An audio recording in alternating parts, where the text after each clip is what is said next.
Soucieux du moindre détail, il scrute tous les dossiers. Pour lui, l'actualité n'a aucun secret. Alexandre Dubé. À l'aube du congé pascal, on s'aperçoit que même Pâques n'est pas épargné par l'inflation. On en parle avec Stéphane Bureau. Salut Stéphane. Salut mon coco. M'as-tu acheté mon petit lapin en chocolat? Je vais peut-être y penser. Ça se passe dimanche. Ça me laisse 48 heures pour aller faire mes emplettes, mais ça me coûterait sans doute un peu plus cher. On va y arriver à l'inflation qui n'épargne pas Pâques parce que j'avais envie, moi, d'avoir des bonnes nouvelles une fois de temps en temps. Souvent, c'est un peu morose que notre menu. C'est après tout la journée du nom en C, la Christ de journée, un temps fort du calendrier liturgique chrétien, ce que nous appelons dans notre monde toujours pétri de tradition, un long congé, un long week-end de congé, parce que finalement, la religion, ça fait longtemps qu'on l'a oublié, mais c'est aussi une occasion de souligner les bénéfices du progrès, le travail en présentiel. À l'époque de Jésus, il y avait les miracles, mais il n'y avait pas Zoom. Donc, le travail en présentiel, c'était un peu à l'époque la croix à la bannière qui voudrait aujourd'hui être cloué au bureau.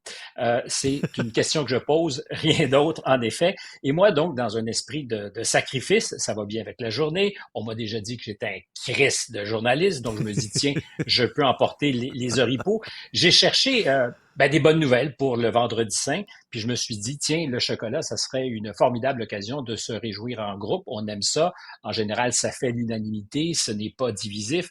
Mais le chocolat, il coûte cher, il coûte de plus en plus cher. En fait, il est en hausse. Le coût du cacao de 130 quelques pourcents, et ça serait probablement, encore une fois, les vilains changements climatiques qui sont à l'origine de ça, des pluies diluviennes qui ont pourri les récoltes dans les principaux pays producteurs en Afrique. En fait, on dit que la tonne de cacao est équivalente à la tonne de cuivre en ce moment sur le marché mondial des ressources, 9 000 $ US la tonne. Le cuivre qui, lui, est à la hausse aussi parce que on veut faire en sorte que les changements climatiques soient réduits ou que les impacts des changements climatiques soient réduits. Donc, qu'est-ce qu'on fait? On électrifie nos voitures, on négocie le virage vert, la transition verte. Et donc, le cuivre, essentiel pour ces prochains bolides électriques, coûte de plus en plus cher à la tonne. La bonne nouvelle, c'est que, et là, je te permettrai de rire jaune ou noir, tu choisiras. La bonne nouvelle, c'est que il y en a d'autres qui, comme le Christ, ont choisi de se sacrifier pour nous. Des millions d'Angolais, et particulièrement des enfants, qui sont morts depuis 20 ans pour aller chercher le cobalt, pour aller chercher le coltan, ces ressources nécessaires à la transition verte, parce qu'en ce moment, on rêve de vert, mais ce vert et cette transition sont en fait teintés de rouge champ, qui est celui de ces victimes dont on ne parle jamais. Cette semaine, je faisais une entrevue sur cette question précise de l'Angola, où sont concentrées les ressources géologiques les plus extraordinaires. En fait, il y avait un géologue belge il y a très, très longtemps qui disait « Le Congo, c'est un scandale géologique parce qu'ils ont tout. C'est aussi un gâteau que se partagent de grandes puissances et de grandes entreprises minières. Et tu me diras, on est parti en riant tout à l'heure et on rit effectivement aujourd'hui plus jaune, mais c'est la vérité la plus stricte. Alors quand on se dit, il faut être capable tous ensemble de négocier le virage vert, on oublie qu'il y en a déjà des victimes. Alors on peut dire que en ce moment, les changements climatiques font des victimes, mais l'ambition pour faire en sorte qu'on puisse un jour, peut-être, faire les choses de façon moins polluante et dommageable. Les dommages sont aujourd'hui tout à fait mesurables. Et je le disais aussi à la blague, ce sont des gens qui ont l'esprit de sacrifice. Évidemment, ils ne l'ont pas. On parle de quasi-esclaves, ceux qui, dans cette guerre oubliée, nous permettent, nous, d'avoir la conscience tranquille, parce qu'après tout, on va faire les efforts, nous. On va se sacrifier. On va s'acheter des véhicules électriques. Et l'affaire va être catch-up. Restons dans les nouvelles religieuses, parce que le carême est terminé, mais pas le ramadan. Je pense que je vais te suggérer une fois encore de rire jaune ou de rire je ne sais pas comment. Ah oui. Bonne nouvelle, grâce aux efforts de réconciliation déployés par les Israéliens à Gaza pour le Ramadan, le jeûne a été beaucoup facilité pour les Palestiniens cette année, tellement que la Cour internationale de justice, dans une ordonnance qui a été rendue hier, somme Israël de prendre des mesures pour assurer la livraison d'aide aux plus pressants, j'allais dire aux plus tristes. Après tout, c'est le maître mot de la journée. Une nouvelle dont on n'a pas beaucoup parlé parce que cette décision, cette ordonnance n'a pas été beaucoup publicisée.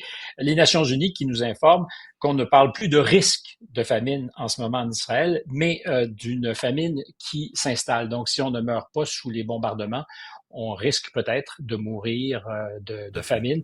Je pense qu'en ce moment, dans les statistiques, puis je fais bien attention, c'est 4 enfants sur 10 000 habitants qui sont menacés de mort de famine à très, très court terme.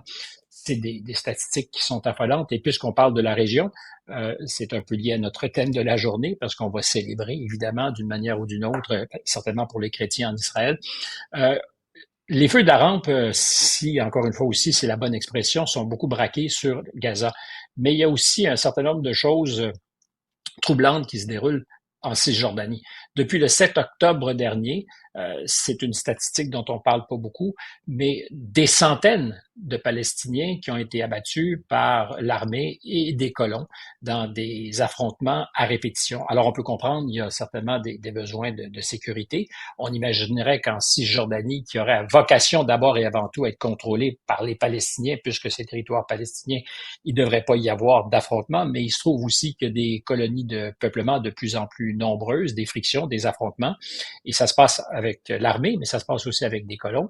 Je ne dis pas que les Palestiniens sont des enfants de cœur, mais c'est une partie de l'histoire qui a été tue depuis le 7 octobre. On se concentre évidemment, et je le comprends, sur ce qui se passe à Gaza, et on peut de toute façon aussi mettre à côté de ça ce qui s'est passé en Israël le 7 octobre. C'est des successions d'histoires horribles, mais une dont on parle pas en ce moment, c'est la Cisjordanie, où on tue en silence, et ça semble pas beaucoup nous intéresser. Ça a fait les manchettes pendant plusieurs mois, des révélations troublantes entourant tous les problèmes de Boeing. Ce sera la fin là, pour le grand patron de Boeing qui va partir sous d'autres cieux. C'est un peu mon drôle de bulletin de nouvelles, Pascal, hein, puis j'essayais de filer la métaphore d'un bout à l'autre. Alors, je te dirais bye bye, mon coco, pour ce qui est du PDG de Boeing, Monsieur Calhoun. On en a parlé quelques fois parce que c'est une histoire, quant à moi, importante, significative. C'est une histoire qui est liée à la confiance qu'on peut avoir dans nos institutions, celles qui réglementent, mais aussi les constructeurs qui, jusqu'à très récemment, étaient pour Boeing un exemple d'excellence et qui l'est de moins en moins. Donc, une histoire sur plusieurs fronts importantes, avec cette semaine un développement dont on n'a pas beaucoup parlé non plus, c'est-à-dire la démission du grand patron, M. Calhoun, qui avait été engagé, entre autres, pour redresser l'image. Je ne parle pas de l'appareil, parce qu'il y a eu aussi des problèmes de direction sur les 737. Donc, redresser l'image après ces 2 incidents tragiques où 2 avions s'étaient écrasés pour, disons-le, des défauts de fabrication dans un des logiciels. Alors, je ne sais pas si Boeing l'a reconnu de telle sorte, mais on sait qu'il y avait un vrai problème. Ils se sont attardés, évidemment, à essayer de les solutionner, mais à répétition, Boeing a de véritables enjeux sécuritaires. Ça mène évidemment à toutes sortes de gags. Aux États-Unis, il y a beaucoup de gags qui ont été faits sur Boeing au cours des dernières semaines, mais pour ceux qui sont des victimes, évidemment, ça n'a rien de drôle. Et je remarquais que Boeing, depuis une douzaine d'années, était premier de classe en termes de respect des nouvelles normes EDI, équité, diversité et inclusion. C'était vraiment la vitrine, souvent donnée en exemple par les autorités, et tant mieux. Mais en même temps, depuis quelques semaines, je vois la direction de Boeing, j'entends la direction de Boeing qui disait sur les enjeux de sécurité, parce qu'ils ont été pris en flagrant délit sur leur chaîne d'assemblage de ne pas respecter les normes et les processus. Et c'est la FAA, la Federal Aviation Administration, qui l'a constaté. Donc, des problèmes de processus. Et il disait, nos processus sont bons, c'est que nos employés les respectent pas. OK? Donc, qu'est-ce qui s'est passé dans l'embauche pour que vos employés ne les respectent pas? Si c'est ça, dans tous les cas de figure, je l'ai dit, je le répète, c'est de toute façon votre responsabilité à vous, c'est votre entreprise, c'est vous qui la gérez, c'est vous les managers, c'est vous qui employez. Mais est-ce qu'il y a un lien à faire entre ce qu'ils étaient, la vitrine d'une forme de de bienveillance qui est tout à fait admissible, hein, de faire en sorte que il y ait plus d'inclusion, plus de diversité dans ton embauche. C'est absolument parfaitement respectable. La question, c'est quand tu montes dans un avion, quel est le seul critère qui t'intéresse une fois que tu es assis dans ton fauteuil? C'est la compétence de tous les employés, sans exception et sans aucun doute.